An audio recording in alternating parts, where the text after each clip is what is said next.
سنة 1980 حصلت قضية شغلت الرأي العام في مصر بسبب إن في راجل بيحلل ويشخص بعض الأمراض اللي بيجيله بيها الناس وبيوصف لهم العلاج والدواء اللي بيشفيهم ويريح، مع إنه ما حصلش على الشهادة الإعدادية حتى وطلع من تانية إعدادي. والراجل ده اسمه عبد العزيز مسلم شديد أبو كف، وشهرته ابو كف، وكان عنده في الوقت ده تقريبا 30 سنه. الراجل ده اتصاب بشظيه في عمود الفقري في حرب الاستنزاف على جبهه قناه السويس، واللي اتسببت بشلل في رجليه. وبعد فتره كبيره عدت عليه من التعب والزهق والملل اللي مر بيهم، ظهرت له ست اتحولت من دخان طاير في السماء لهيئه ست بشريه.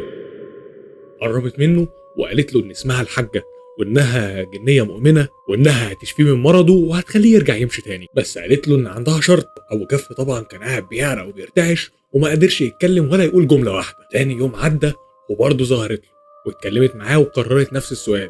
ابو كف طبعا مصدوم ومش قادر يتكلم ومش عارف يقول ايه، ويا عين الراجل قاعد مش فاهم ولا مستوعب اللي بيحصل.